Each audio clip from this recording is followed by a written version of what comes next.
में walk in कर रहे हैं एक्चुअली। तो अगर यतिन है इनफैक्ट और माइक्ड अप है, नहीं वो ग्राफिक भले ही मच लगेगा, लेकिन एटलीस्ट यतिन से जान लेंगे कि क्या एग्जैक्टली न्यूज़ क्या है।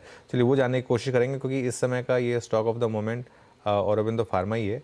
और यहाँ पर यतिन 483 मतलब काफ़ी नेगेटिव हो गया है हाँ, तुम्हारा। तो इनकी इंजेक्टेबल यूनिट है, इसके फॉर्म 483 की डिटेल्स आ गई हैं। और जो 483 मेरे पास है अभी जस्ट आया है, उसके अंदर जो दूसरे नंबर का ऑब्जर्वेशन है, उसके अंदर यूएसएफडीए ने स्पेसिफिकली मार्क किया है कि यहाँ थोड़े बहुत डेटा इंटीग्रिटी इश्यूज हैं।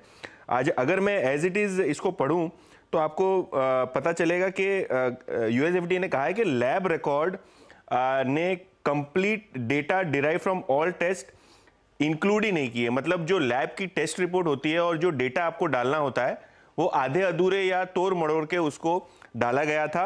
अगर हम examination as necessary to assure compliance with establish specifications and standards वो भी फॉलो नहीं किए। तो जो यूएसएफडीए का प्रोटोकॉल होता है, जो स्टैंडर्ड्स होते हैं जिसके अंदर आप डेटा आपका जो जनरेट हुआ है वो आप फीड करते हैं सिस्टम में, वहां आपको खामियां पाई गई हैं। तो ये जो बाजार है इसको एक तरीके से डेटा इंटीग्रिटी इशू के तरीके से जोड़ रहा है। लोगों को पहले लग रहा था कि प्रोसीजरल इशू है, लेकिन अभी जो यूएसएफडी की वेबसाइट पे 483 फॉर्म अवेलेबल है, उसके अंदर जो सेकंड नंबर का ऑब्जर्वेशन है वो थोड़ा बहुत आपको नेगेटिव ट्रेजेक्ट्री में लाता हुआ दिखाई दे रहा है। ये स्टॉक को अभी 6% की डाउनटिक इसीलिए दिखाई पड़ रही है क्योंकि जो एनालिस्ट कम्युनिटी अभी सारे के सारे क्लाइंट्स को और ब्रोकरेजेस जो हैं ये रिव्यू कर रहे हैं पूरा का पूरा 483, और शायद ये इनिशियल नीजक रिएक्शन आपने फॉर्म 483 की अवेलेबिलिटी पे आता हुआ देखा है।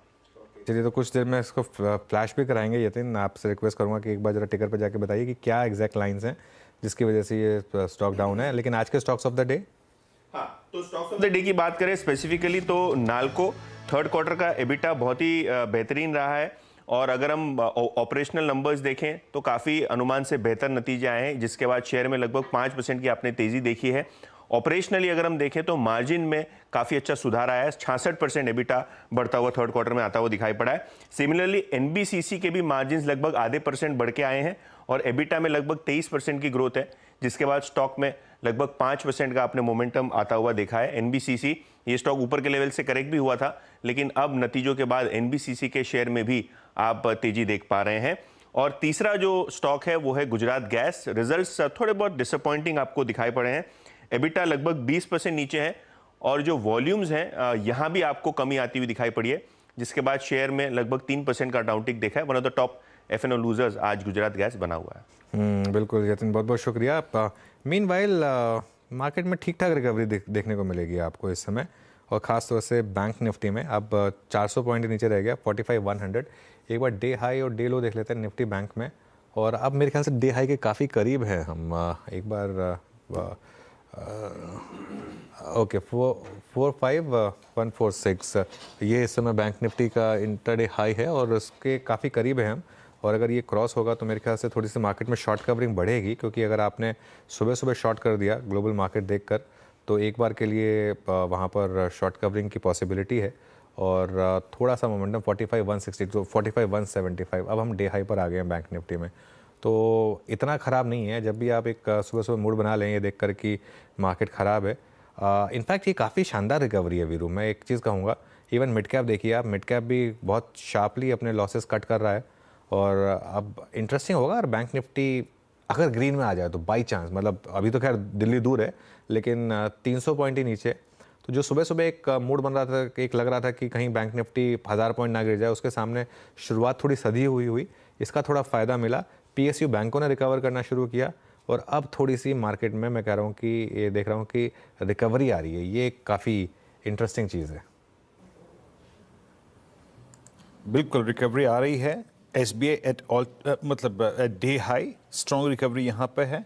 और इनफैक्ट अगर एक बार आप आईसीआईसीआई बैंक को देखें, मतलब आईसीआईसीआई बैंक मेरे स्क्रीन पे अभी अभी इसकी 1000 की कॉल आई थी। यस, ये भी डे हाई पर आके ट्रेड करता हुआ, कल के हाईज को, मतलब कल के ओपनिंग क्लस्टर्स को रिविजिट करता हुआ। और एक और चीज़ अगर आप इस वक्त देखें, आज एक ऑटो में बहुत अच्छी तेज़ी है। आज आप भारत फौज को देखिए, बजाज ऑटो को देखिए, आयशर मोटर्स को देखिए, हीरो मोटोकॉर्प को देखिए। ऑटो में भी आज इनफैक्ट एमएनएम को देखिए 1.5% ऊपर आके ट्रेड करता हुआ, तो ऑटो भी अच्छा मूव दे रहा है इस वक्त। एसबीआई को रिविजिट कर लेते हैं। मानस, योर टेक ऑन एसबीआई। देखिए अभी तक का तो ट्रेंड पॉजिटिव लगता है। हालांकि 2 दिन पहले हमने प्रॉफिट बुकिंग देखी थी, कल लोअर लेवल पे बाइंग इंटरेस्ट भी देखने को मिला। लेकिन फ्रेश खरीदारी की राय केवल ब्रेकआउट पे करनी चाहिए। आई थिंक 720 रुपए के लेवल्स ब्रीच हो तब यहाँ पर आप एग्रेसिव होकर खरीदारी कर सकते हैं 709 के स्टॉप लॉस से। फिर आपके टारगेट 740 745 की रेंज में रहेंगे। बिल्कुल, एसबीआई में अच्छी रिकवरी आ रही है इस समय, ये एक मार्केट के लिए एक अच्छा इंडिकेशन है कि एटलीस्ट कुछ रिकवरी है। और अब मुझे लग रहा है कि मार्केट में थोड़े से जो रिएक्शन है वो ठीक ठाक है। अब नैल्को देखिए आप, नैल्को 6% ऊपर है अब, और यहाँ पर अब थोड़ा सा मार्केट सदा हुआ मूव दे रहा है। इवन दीपक नाइट्राइट के नंबर्स इतने ख़राब नहीं थे, और वहाँ पर भी लो शुरुआत के बाद अब रिकवरी आ रही है। बता दें कि मनी कंट्रोल पर दिए गए विचार एक्सपर्ट्स के अपने निजी विचार होते हैं। वेबसाइट या मैनेजमेंट इसके लिए उत्तरदायी नहीं है। यूजर्स को मनी कंट्रोल की सलाह है कि कोई भी निवेश निर्णय लेने से पहले सर्टिफाइड एक्सपर्ट की सलाह लें।